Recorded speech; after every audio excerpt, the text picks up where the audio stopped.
Hi hello ನಮಸ್ಕಾರ. ಕೀರ್ತಿ ಲಾಗ್ಗೆ ತಮ್ಮೆಲ್ಲರಿಗೂ ಆತ್ಮೀಯವಾದ ಸ್ವಾಗತ. ಇವತ್ತು ಒಂದು ಹೊಸ ವಿಚಾರದೊಂದಿಗೆ ನಾನು ನಿಮ್ಮ ಮುಂದೆ ಬಂದಿದ್ದೀನಿ. ಇವತ್ತಿನ ವಿಚಾರವೇ ಗುರುಗಳಿಗೆ ನಮನವನ್ನು ಸಲ್ಲಿಸುವಂಥ ದಿನ, ಅದುವೇ ಶಿಕ್ಷಕರ ದಿನ.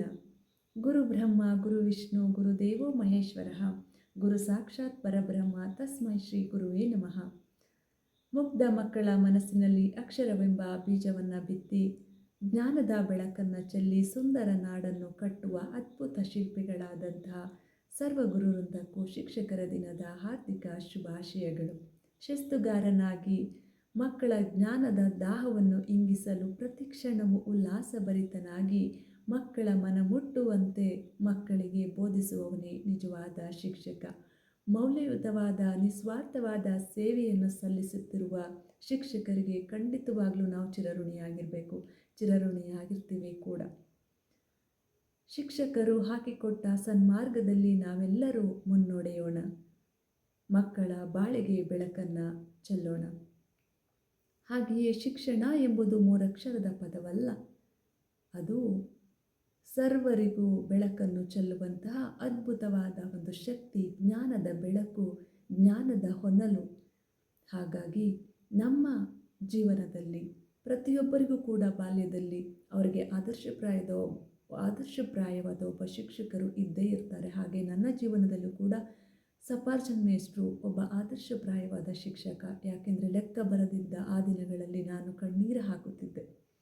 ಲೆಕ್ಕ ಮಗ್ಗಿ ಕೇಳಿದರೆ ಬೆಂಚು ಕೆಳಗಡೆ ತಲೆ ತೂರಿಸಿ ಕುಳಿತುಬಿಡ್ತಾ ಇದ್ದೆ, ಕದ್ದು ಕೂರ್ತಾ ಇದ್ದೆ, ಕಣ್ಣೀರು ಹಾಕ್ತಾ ಇದ್ದೆ. ಬೇರೆಯವ್ರಿಗೆ ಅಂಕ ಬಂದಾಗ ದುಃಖಿತಳಾಗ್ತಾ ಇದ್ದೆ. ಅದನ್ನು ಕಂಡ ಅವರು ಮರುಗಿದ್ರು, ನಲುಗಿದ್ರು.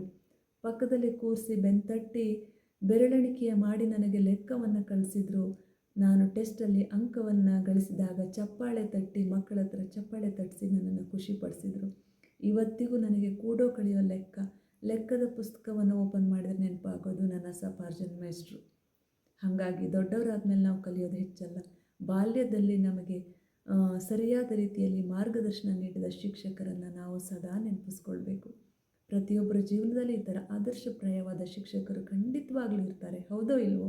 ಖಂಡಿತ ನಿಮಗಿರ್ತಾರೆ. ನಿಮಗೆ ಇಷ್ಟವಾದ ಪ್ರಿಯವಾದ ಶಿಕ್ಷಕರು ಅಂತ ನಿಮಗಿದ್ದೇ ಇರ್ತಾರೆ. ಅವರನ್ನು ನೀವು ಸ್ಮರಿಸ್ಕೊಳ್ಳಿ, ಅವರಿಗೆ ಧನ್ಯವಾದಗಳನ್ನು ಸಲ್ಲಿಸಿ.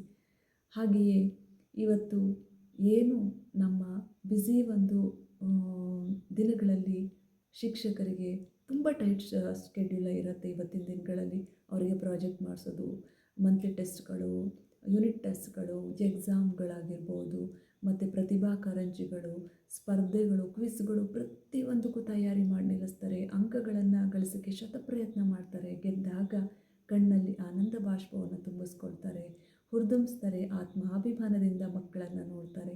ಪ್ರತಿ ಮಕ್ಕಳು ನನ್ನದೇ ಮಕ್ಕಳು ಅಂತ ಅವರು ನೋಡ್ಕೊಳ್ತಾರೆ. ಭಿನ್ನ ಭೇದ ಭಾವ ಮಾಡೋದಿಲ್ಲ. ಅದಕ್ಕೆ ಹೇಳೋದು, ನಿಸ್ವಾರ್ಥ ಸೇವೆಯನ್ನು ಸಲ್ಲಿಸ್ತಾ ಇರೋರು ನಮ್ಮ ಶಿಕ್ಷಕರು ಅಂತ.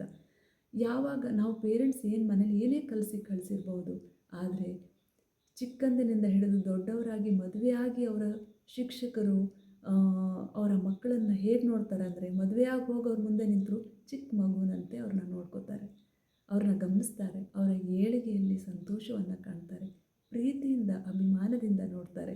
ಇದಲ್ವೇ ಒಬ್ಬ ನಿಜವಾದ ಶಿಕ್ಷಕನ ಗುಣ. ಹಾಗಾಗಿ ಹೇಳೋದು, ಶಿಕ್ಷಕನ ಕಾರ್ಯ ಪುಣ್ಯದ ಕಾರ್ಯ. ಯಾಕೆಂದರೆ ವಯಸ್ಸಾಗಿ ಅಜ್ಜಿಯಾದ್ರೂ ನಮ್ಮ ಗುರುತಿಸಿ ನಮಗೆ ಬಂದು ಕೈ ಮುಗಿದು ಮೇಷ್ಟ್ರೇ ಚೆನ್ನಾಗಿದ್ದೀರಾ ಅಂತ ಮಾತಾಡಿಸ್ತಾರೆ ಅಲ್ವಾ? ಆ ಪ್ರೀತಿ ಎಲ್ಲರಿಗೂ ಸಿಗುತ್ತೇನ್ರಿ? ಖಂಡಿತ ಇಲ್ಲ. ನಾವು ಇಂಜಿನಿಯರ್ ಆಗಬೇಕು, ಡಾಕ್ಟರ್ ಆಗಬೇಕು, ಅದಾಗಬೇಕು, ಆಫೀಸರ್ಗಳಾಗಬೇಕು ಅಂತೀವಿ.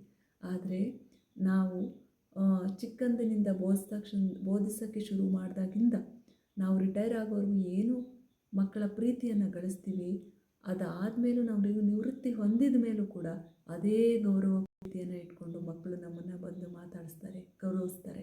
ಗೌರವ ಎಲ್ಲರಿಗೂ ಸಿಗೋದಿಲ್ಲ, ಅದು ಸಿಗೋದು ಶಿಕ್ಷಕರಿಗೆ ಮಾತ್ರ.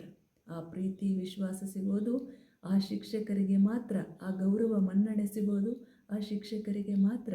ಹಾಗಾಗಿ ಇವತ್ತು ಏನು ನಮ್ಮ ನಾಡಿನಲ್ಲಿ ಶಿಕ್ಷಕರಾಗಿ ದುಡಿತಾ ಇದ್ದಾರೋ, ನಿಸ್ವಾರ್ಥವಾಗಿ ಸೇವೆ ಸಲ್ಲಿಸ್ತಾ ಇದ್ದಾರೋ, ಮಕ್ಕಳ ಏಳಿಗೆಗಾಗಿ ಶ್ರಮಿಸ್ತಾ ಇದ್ದಾರೋ, ಅವರೆಲ್ಲರಿಗೂ ಈ ದಿನ ಮುಡಿಪಾಗಿದೆ. ಅವರೆಲ್ಲರಿಗೂ ಕೂಡ ನನ್ನ ರನ್ಮನದ ಧನ್ಯವಾದಗಳು, ಶುಭಾಶಯಗಳು. ಶಿಕ್ಷಕರ ದಿನದ ಶುಭಾಶಯಗಳು. ಧನ್ಯವಾದಗಳು.